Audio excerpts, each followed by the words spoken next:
Bienvenidos, gente linda. Esto es Fútbol entre Amigos. Hola, hola a todos nuestros seguidores del canal favorito de YouTube, Fútbol entre Amigos. Hoy tenemos para todos ustedes lo que fueron los 5 mejores jugadores italianos de la historia. Y para ello, hoy me acompañan Ricardo Betancourt y Carlos Quintini, a quienes les doy la bienvenida. ¿Cómo estás, Ricardo? Muy bien, José, muy bien. No, agradecido y la verdad es un honor nuevamente ser parte del programa. Ya lo he venido haciendo con un poco más de frecuencia y para mí ha sido realmente una actividad placentera y entretenida.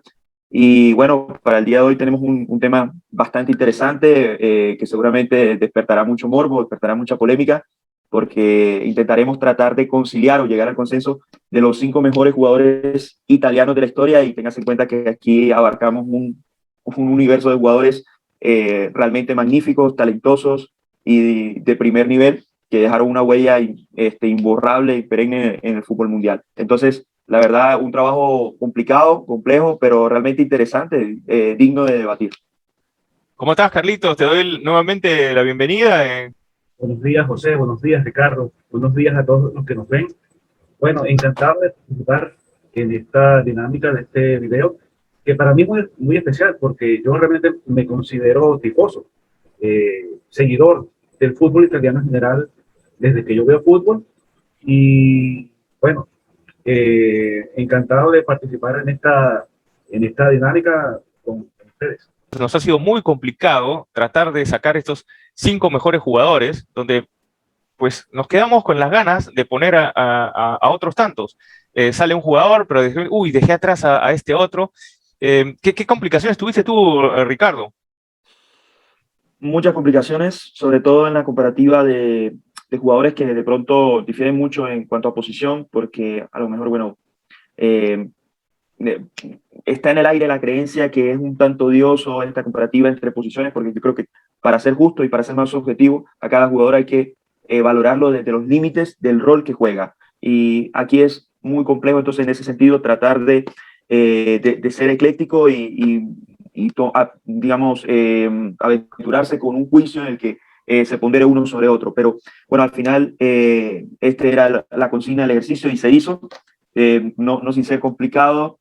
Intentar tratar digamos, de acaparar o abarcar muchos factores que pueden ser desnivelantes, desequilibrantes para un jugador con respecto a otro, pero es complejo y yo estoy seguro que ambos tuvieron también esa misma dificultad, pero la idea ante todo pues es llegar a ese consenso y definir los 5 nombres en decidida.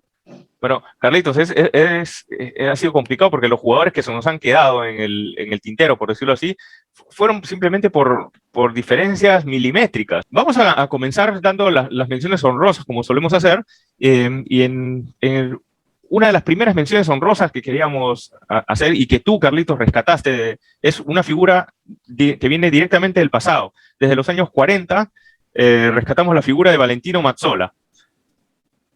Valentino Mazzola fue uno específicamente durante los años 40, capitán del Torino, del Gran Torino, que en los años 40 ganó 5 ligas seguidas en Italia.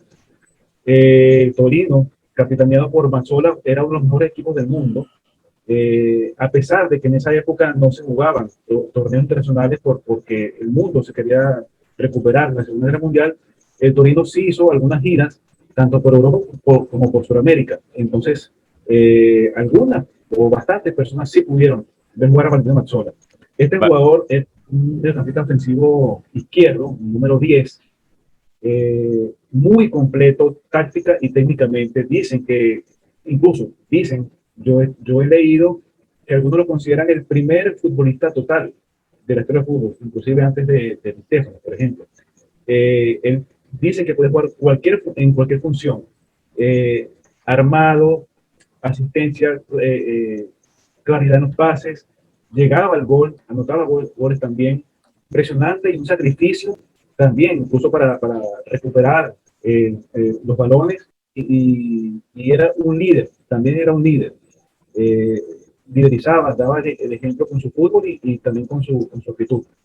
Ahora, si no jugó tantos partidos con la selección, Valentino Mazzola jugó 12 partidos, pero anotó 4 goles. O sea, el promedio de gol no es tan bajo para ser un mediocampista, es un promedio alto para ser un mediocampista.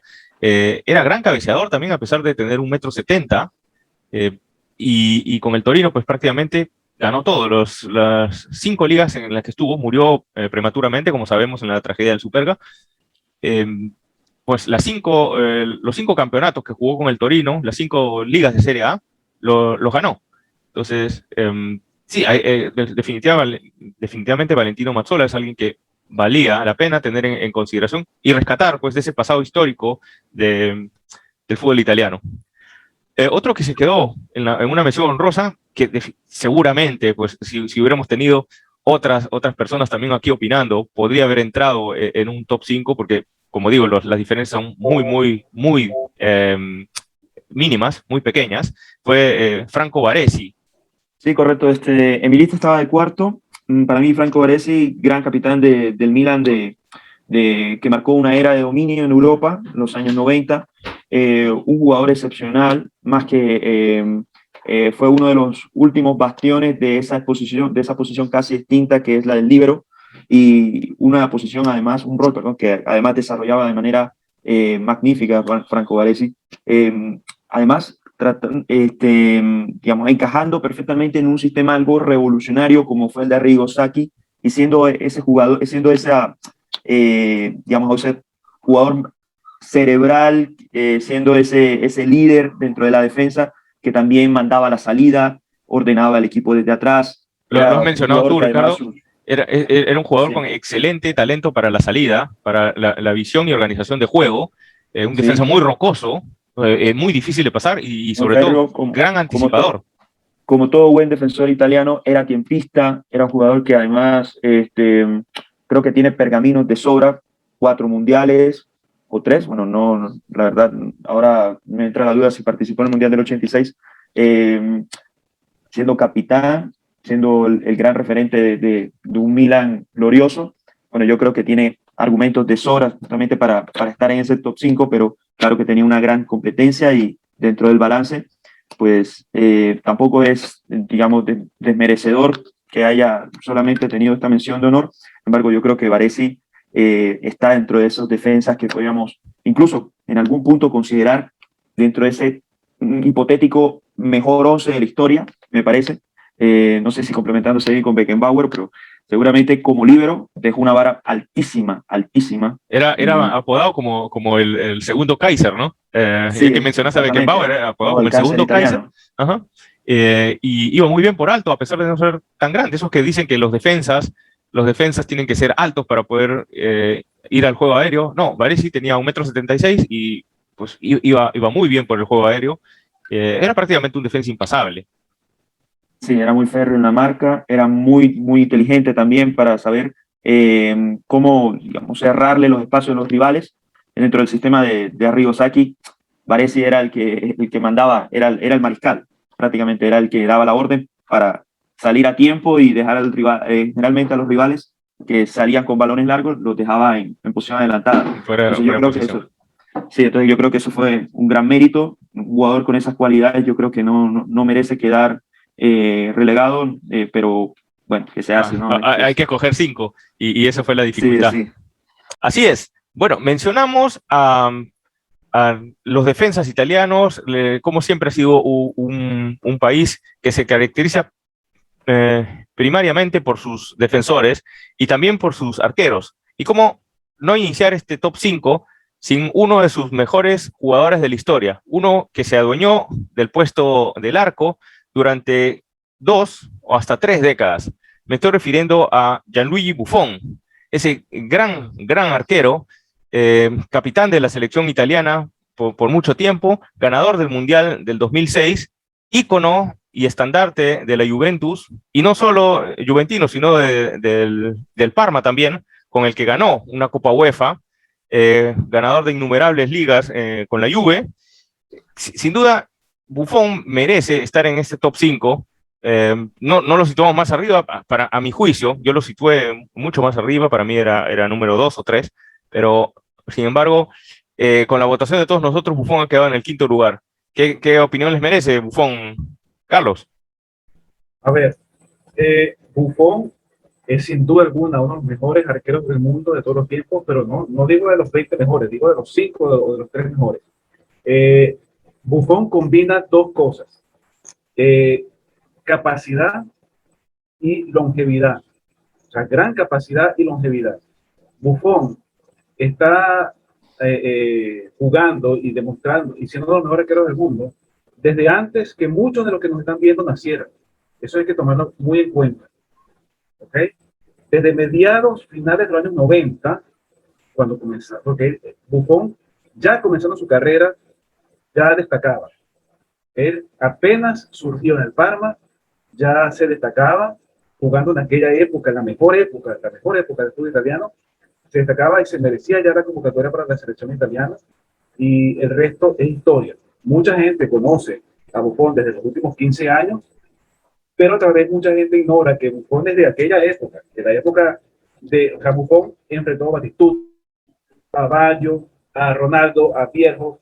O sea, él comenzó su carrera enfrentando a la mejor, jugando la mejor liga italiana bueno, no sé, de los últimos 50 años. Es tal vez uno de los últimos, el último eslabón que queda vivo de aquella gran Serie A italiana de los años 90. Aparte de las características técnicas de Buffon, ¿no? que era sencillamente era superior, superbo en cualquier aspecto del arco, en achique, en salidas, en reflejos, en agilidad, jugar con los pies incluso, es uno de los pilares de esa defensa con Bonucci y Chiellini también, que lo recordamos, que muchos juegan saliendo de atrás. Aparte de esas características técnicas, Buffon es récordman también de títulos. Tienes 10 títulos conseguidos en Serie A y es récord de títulos conseguidos de Serie A. Es récord de partidos jugados en el campeonato italiano también, con 657 partidos. O sea, sus números son impresionantes, no solamente para nosotros, sino para todo el mundo que consideran esos números de Buffon sencillamente merecedores de hacerlo el mejor arquero del siglo XX, por lo menos, y uno de los mejores arqueros de todos los tiempos. Balón de plata en el año 2006. Merecería haber ganado un Balón de Oro. Sin embargo, pues... Fue la gran figura de Italia en ese mundial, me parece. Claro. Recibió 2 goles, uno de penal, uno fue un autogol de Saccardo en la primera ronda y el otro fue de penal de Zidane. Aquel cobro que de Picabarra pues termina dándole la ventaja transitoria a Francia en aquella final. Buffon sin duda fue el mejor portero de ese torneo, pero como lo recalcó Carlos, yo creo que la gran virtud y el gran argumento que tiene a favor Buffon es toda esa constancia, toda esa vigencia a lo largo de muchos años manteniéndose en el máximo nivel, siendo un arquero de lo más top del mundo y además mostrando unas condiciones extraordinarias desde el minuto cero, ¿no? Desde el minuto cero, desde los 16, 17 años que debutó en el Parma y también en la selección italiana, cuando nada más ni menos lo llevan a debutar en un partido contra Rusia, en un partido, creo que si no estoy mal, de repechaje que valía por la clasificación a Francia 98, y el muchacho pequeño, el niño Buffon, ese día se lució de manera grandiosa, demostrando que siempre desde el principio fue un arquero de jerarquía y que no le pesaba nada, y eso lógicamente tiene un valor dentro de esta balanza que estamos a veces poniendo para medir qué jugador tiene mayor capacidad, mayor temple, mayor categoría. Yo creo que lo de Buffon en ese sentido fue totalmente, rompió el molde. Soberbio. No olvidemos mencionar que después, junto a Mataus y a la Tota Carvajal, son los jugadores que han jugado más mundiales, 5 mundiales para ellos. También es récord en eso, ya que habíamos hablado anteriormente de los récords, y sin duda, pues, Buffon merece estar en este top 5 de los mejores italianos, no solamente por lo que significó su presencia de líder, de su liderazgo en la selección italiana, su prestancia, su garantía de seguridad, sino por toda esa carrera, como mencionó Carlos, en la que supo mantener un pico de alta calidad continuo por muchísimos años.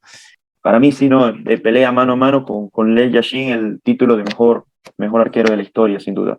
Pero bueno, sigamos con este ranking de los mejores 5, Y en el número 4, entre todos, acordamos poner al bambino, Gianni Rivera.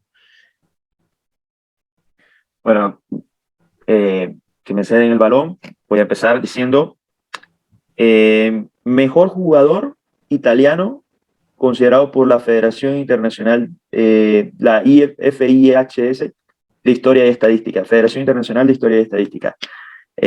Balón de Oro en el año 1969, campeón de Europa con el Milan. En ese tiempo no era Champions League, sino solamente Copa de Europa. Uh-huh. Sí, en el año 63, en el año 63 y en el año 69.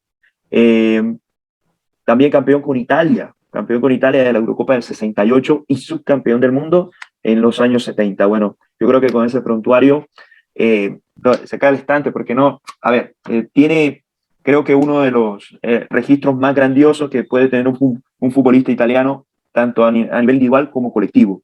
Y aún estando en un Milan que pasó por muchos baches a lo largo de todo su periplo, a lo largo de toda su trayectoria como jugador. En los años 70 sabemos que fue una época un poco oscura para el Milan, pero en los años 60, pues ya en su esplendor, sí. Gianni Rivera era el sol de ese equipo, y era un jugador que además tenía unas cualidades, unas capacidades que deleitaban tremendamente a la tribuna. Tenía una habilidad, un talento para jugar comparable con algún brasileño, con un latinoamericano. Sí, no, tenía un tacto con el balón, la verdad, muy, muy elegante, muy a lo Zidane, muy artístico, se podría decir, y eso, como lo venía comentando, generaba espectáculo y era prácticamente a veces el desempeño de Rivera dentro del campo era impecable, ¿no? Impecable tanto en la producción de pases, también en la toma de decisiones. Era un jugador muy dúctil, iba desde lejanas zonas en el medio campo, casi un poco detrás de la mitad, hasta el último cuarto, donde podía incluso marcar diferencia. Era un jugador que llegaba al gol con cierta regularidad, y eso también lo ayudaba a marcar mucho más diferencia frente a sus rivales. Un jugador de esos que marcó una era sin duda alguna, y que creo que también cumplió con el casillero de pues sobresalir en su selección, ganando esa Eurocopa y también siendo figura en el Mundial del 70, a pesar de que a veces le daban minutos a cuentagota por cuenta del técnico que decidía alternarlo con Sandro Mazzola. Es uno de los que se nos quedó, ¿no? Uno de los que se nos quedó, claro, en el tintero era Sandro Mazzola, que sí, como bien mencionas, peleaba palmo a palmo ese puesto con Gianni Rivera. Decía que los dos no podían jugar juntos, que eran incombinables, uno del Milan, el otro del Inter, por ahí que habían cierta rivalidad, ciertos roces tal vez, ¿no? No olvidemos que el gran goleador de la selección italiana, Luigi Riva, debe pues ese estatus de goleador al gran asistidor Gianni Rivera. Quería agregar que Gianni Rivera era, por encima de cualquier otra cosa, era un playmaker, era un creador de juego, en ese aspecto uno de los mejores del mundo de todos los tiempos. Era la capacidad de distribución de juego de Rivera era impresionante. Claro, él también llegaba al gol, también podía definir de su propia parte, pero era básicamente.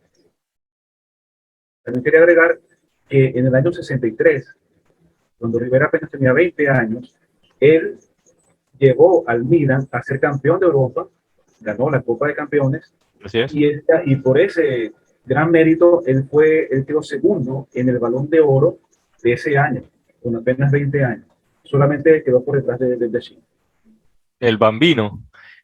Sí, Gianni Rivera jugó 60 partidos con el seleccionado azzurro, anotó 14 goles, pero como bien dijiste, pues, Carlos, era más que todo un 10, un pasador, un organizador de juego. Desarrolló esa función de lo que los italianos llaman el trecuartista, es el enganche, como lo conocemos nosotros, ¿no? El enganche. Y como dije, pues si Gigi Riva tiene el estatus de goleador, mucho se lo debe a esa gran dupla que tuvo en Gianni Rivera. Creo que entonces llegamos al consenso que Gianni Rivera, dentro de su faceta de organizador de juego, de 10, si queremos ser un poco más, si queremos colocarle alguna etiqueta, sin duda es el mejor jugador italiano de todos los tiempos en esa área, ¿no? En esa área particular, porque como distribuidor de juego era totalmente soberbio, ¿no? Y el hecho de que haya salido campeón con 20 años siendo el estandarte del equipo, ya eso demuestra que estaba llamado a la gloria y llamado a ser uno de los mejores jugadores de todos los tiempos, sin duda alguna. Y, hombre, no quiero que suene que me estoy dejando un poquito influenciar por mi corazón rosonero en este sentido, pero sí siento que a veces no se le da el gran reconocimiento, distinción que merece Gianni Rivera, aún sopesando el hecho de que hay otras fuentes y organismos que sí le dan esa valoración, como es la Federación de Historia y Estadística. Continuamos con el ranking y bueno, estoy viendo que me han tocado dos rosoneros en el panel. Como dije, yo soy juventino, Carlos está con la camiseta del Milan, incluso Ricardo también acaba de mencionar que es rosonero. Vamos a mencionar al tercero en el ranking. El tercero en el ranking es un rosonero, estandarte por muchos años del Milan, el jugador que más partidos ha jugado por el Milan y que quizá haya sido el más ganador de todos los tiempos con este equipo. Nos estamos refiriendo a Paolo Maldini. Paolo Maldini, uno de los mejores jugadores del mundo de los últimos 40 años fácil. Muchos de los que nos están viendo lo recuerda a él como un gran defensa central, pero hay que recordar que él comenzó como lateral izquierdo. Así es. Con apenas 16 años, en el año 1984. Así que con 20 años, en el año 88, él estaba establecido entre los mejores laterales izquierdos del mundo. Y quien vio jugar, coincidir conmigo en que era el mejor lateral izquierdo del mundo en esa época, estamos hablando de los años 90, lo tenía todo, recorrido, despliegue físico impresionante, a la hora de defender también, era un león marcando su zona, se adaptaba perfectamente al esquema de Arrigo Sacchi. Tú mencionaste casualmente con Buffon esa constancia en el tiempo, manteniéndose a gran nivel, y quizá eso sea el fuerte de Maldini también, una gran carrera, manteniéndose a gran nivel en muchísimos años, por muchísimos años. Él jugó 126 partidos con la selección, no olvidemos, también fue capitán del Azzurri, capitán rosonero. Sin duda alguna creo que se trata de la mayor leyenda milanista de todos los tiempos. Peleado con Franco Baresi, pero creo que Maldini tenía un cierto plus sobre Baresi. Bueno, ya eso queda de criterio de cada quien. En el año 94, Maldini quedó tercero en la votación del Balón de Oro y 11 años después, en el año 2005, ya con 37 años de edad, volvió en tercer lugar por haberse destacado bastante en la gran campaña del Milan, campeón de Europa en el año 2005. Todo eso es o sea, habla muy bien de su gran trayectoria, y a partir del año 2000 es cuando él cambia, digamos, de posición, deja de ser lateral izquierdo y pasa al centro de la defensa, donde también dictó cátedra. Sí, Maldini en el 2003 logra también ponerse en el podio del Balón de Oro como tercero, ya como central, ¿no? O sea, como lateral izquierdo, y como central logra posicionarse entre los mejores jugadores del mundo. A esto habla de que también podía desempeñar su rol. Ok, sigamos con el ranking entonces, y hemos mencionado a la leyenda que fue Paolo Maldini. Ahora queremos mencionar a otro que fue más fantasía. No lo juzgamos por carrera, no tuvo tan larga carrera como Maldini, pero sin embargo a todos nos deleitó, nos engolosinó los ojos con su fútbol. Nos estamos refiriendo a Roberto Baggio.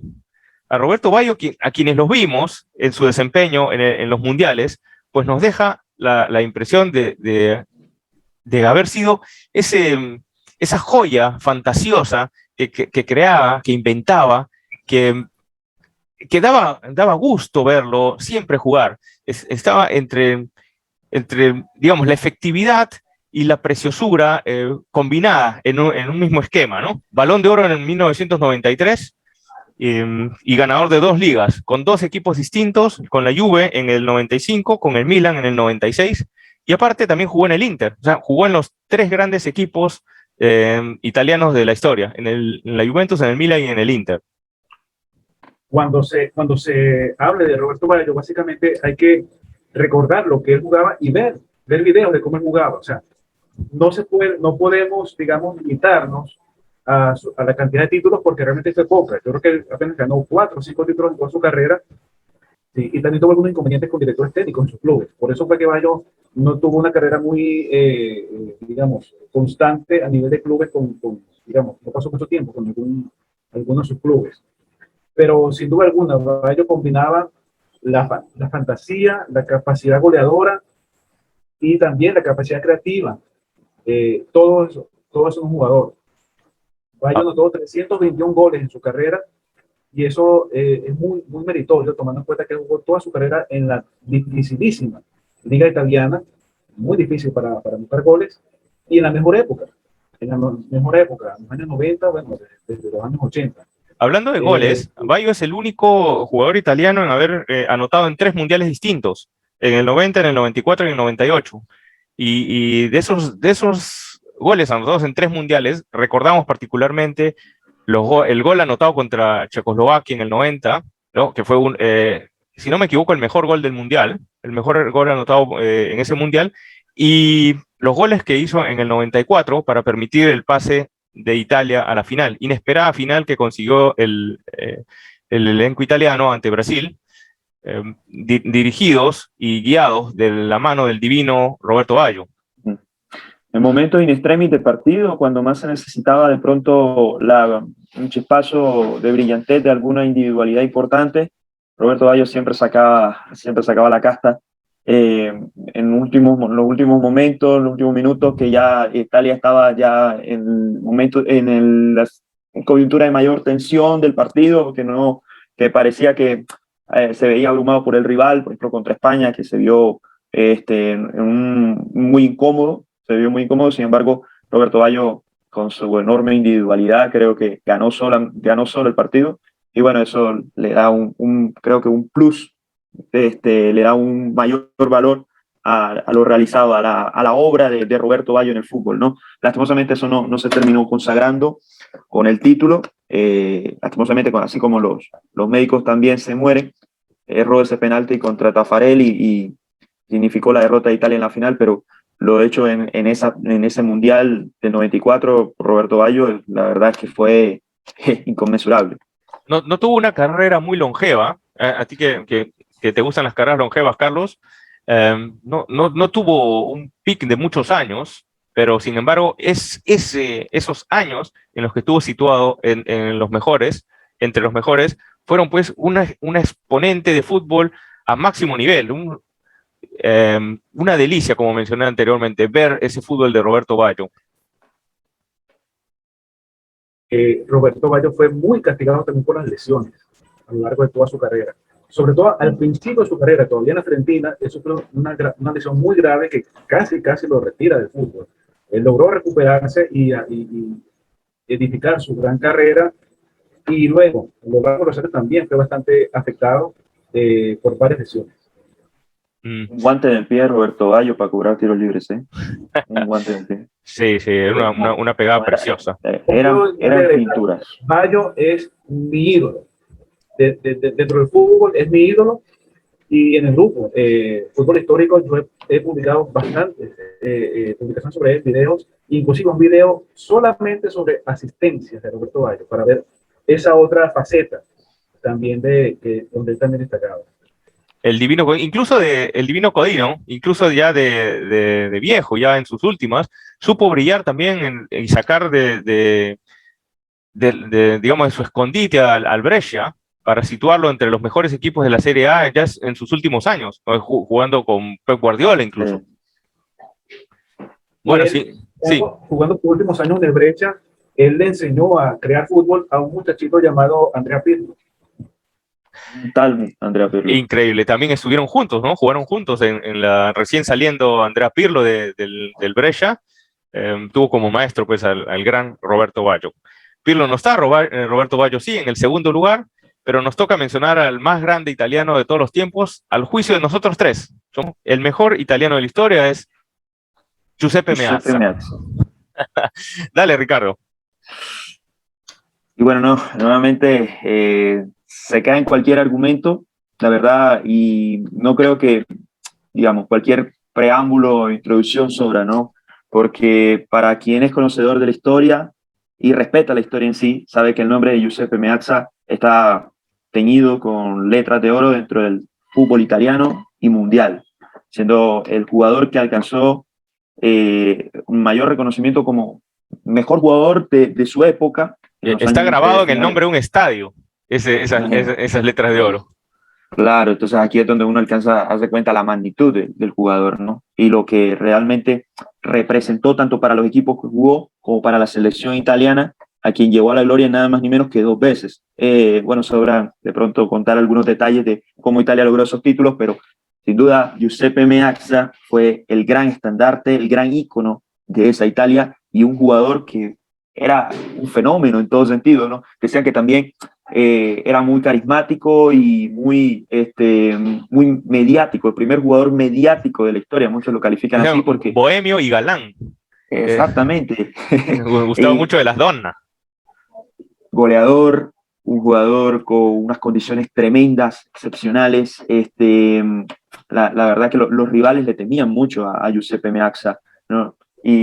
Bueno, también lo acompañó una gran camada de jugadores italianos, algunos nacionalizados, un gran goleador como Silvio Piola, pero él dentro de toda esa exuberancia de talento destacaba muy por encima, ser un jugador que también en la última parte de su carrera articuló nuevas facetas, ya no solo como goleador, sino también como asistidor, como, bueno, no sé si llamar organizador, pero sí se encargaba y se apropiaba mucho de la parte creativa. Entonces, siendo un jugador digamos, tan completo, tan integral dentro del juego, sin duda, el reconocimiento de mejor jugador italiano no le pesa absolutamente para nada. Y hay que respetar también de pronto el criterio de digamos, de los estudiosos de la historia, que siguen ponderando a Giuseppe Meazza, incluso por encima de Roberto Baggio, que de pronto puede ser el nicho de la fantasía, pero como jugador no creo que haya existido un baluarte más completo como Giuseppe Meazza. Creo que lo que le otorga un gran plus a Giuseppe Meazza es haber sido ese líder italiano en el bicampeonato mundial del 34 y del 38, incluso mejor jugador también en el campeonato mundial del 38, y además, a pesar de ese pues intercambio de posiciones que tenía entre centro delantero y segundo delantero, más o menos desarrolló toda su carrera, se sitúa como segundo máximo goleador de la selección italiana con 33 goles. Giuseppe Meazza era un jugador completísimo. Quería agregar que Giuseppe Meazza comenzó su carrera como delantero centro en el año 27 y más o menos hacia 1933 él cambia su posición para lo que llamaban interior derecho, el campista ofensivo derecho, a días de hoy. Hablando específicamente en los mundiales, él en el 34 primero se complementó muy bien con el delantero centro Angelo Sciario y en el 38 con Silvio Piola. Y bueno, Giuseppe Meazza era un jugador también muy elegante, muy fantasista. Lo llamaban el exquisito. Exacto. Por supuesto, ninguno de nosotros lo vio jugar. Lo que yo he leído sobre Giuseppe Meazza, yo he llegado a la conclusión de que su fútbol era muy parecido con el de Roberto Baggio, en el sentido de que era básicamente talento por encima de cosas como presencia física, fútbol físico. Era talentoso, era goleador, fue el gran ídolo del Inter, jugó la mayor parte de su carrera con el Inter, anotó, si no me equivoco, 284 goles con el Inter, ganó varios lideratos, en fin. 14 temporadas con el Inter. Sí, tuvo 14 temporadas con el Inter y es uno de los que también jugó en los tres grandes de Italia, porque también pasó por el Milan después de una lesión y también jugó en la Juventus. Estuvo 2 temporadas en el Milan y una temporada en la Juve. No le fue muy bien en la Juve, pero sin embargo también posee esa distinción de haber jugado en los tres grandes de Italia. En Italia existe un término llamado finte alla Meazza, que eso es una jugada que la inventó él prácticamente. Bueno, él solía llevarse el balón, driblar a varios jugadores contrarios y cuando llegaba al área, bueno, invitaba al arquero a enfrentarlo y después de driblar al arquero, anotaba el gol con el arco vacío. A esa jugada en Italia le llaman la finte a la miazza. Sí, había leído un poco de esa jugada, que era muy famoso Giuseppe por este tipo de jugadas, y sí, pues una de sus grandes características era el dribbling y la definición fría y exquisita. Es decir, pues en esa jugada inventada reflejaba todo lo que Giuseppe Meazza era, un exquisito en el fútbol y un frío y sólido goleador y definidor. Ricardo, ¿quieres agregar algo? No, yo creo que mejor descripción imposible, ¿no? Mejor descripción imposible para, digamos, tratar de plasmar en palabras lo que fue Giuseppe Meazza como jugador. Y ya como, digamos, dentro del peso específico que tiene en la historia del fútbol mundial, estaremos hablando de esos nombres que están ahí como que pesa quilates, ¿no? Entonces es difícil no ponderarlo como el mejor jugador de toda la historia del fútbol italiano. Y pienso que, bueno, tratando de también rescatar un poco la memoria histórica, porque muchos jóvenes al día de hoy todavía no distinguen cuál es el legado de Giuseppe Meazza para el fútbol. Sí, bueno, una lástima que no hayan registros de video que nos muestren todo lo que significó este gran talento italiano y que a nuestro juicio es el mejor jugador italiano en la historia. Bueno, quiero recordar el ranking que hemos efectuado. Hemos situado, como acabamos de mencionar, a Giuseppe Meazza como el número 1, el número 2 al divino codino Roberto Baggio, en el número 3 a Paolo Maldini, en el número 4 al bambino Gianni Rivera y en el número 5 al gran arquero Gianluigi Buffon. Esos fueron nuestros 5 mejores jugadores italianos de todos los tiempos, al juicio de Carlos Quintini, Ricardo Betancourt y este servidor José Yufra. Bueno, no sé, algunas palabras para despedir el programa, Carlitos. Bueno, me encantó participar. Fue una actividad, por supuesto, un poco difícil porque, como dijimos antes, dejamos afuera a una gran cantidad de cracks italianos, pero por supuesto que fue muy gratificante hacerlo y diseñar este top 5 con ustedes. Ricardo, ¿tus palabras finales? Como siempre, ¿no? Muy divertido estar aquí con ustedes compartiendo el fútbol. La verdad, son todas unas lumbreras. Aprendo mucho cada minuto aquí que compartimos nuestras opiniones, conceptos y damos información al respecto de todos estos jugadores. Es cierto que la dinámica suponía enfrentarnos con unos dilemas para elegir un jugador por encima de otro, más si es Italia, pero bueno, yo creo que esto es lo que lo torna más interesante y le da mucho más sentido al debate, el que fuera tan complejo elegir. Y bueno, esperando que también hayamos, que esta elección de los 5 mejores esté empapada mucho de objetividad. Nosotros consideramos que es así, con base todo un análisis previo, una investigación. Igual las personas que puedan estar viendo esto pueden de pronto tener una opinión diferir, pero yo creo que todo esto, antes de pues alejarnos un poco, distanciarnos, enriquece mucho más la conversación. Así es. Bueno, y simplemente quiero recordarles que si les gustó el programa, le den like, lo compartan con todos sus amigos y pues por supuesto suscribirse a nuestro canal de YouTube Fútbol Entre Amigos, que siempre los está esperando con nuevos contenidos. Con ustedes será hasta una nueva emisión, amigos. Gracias por todo, gracias Ricardo, gracias Carlos y nos vemos a la próxima. Chao. Chao.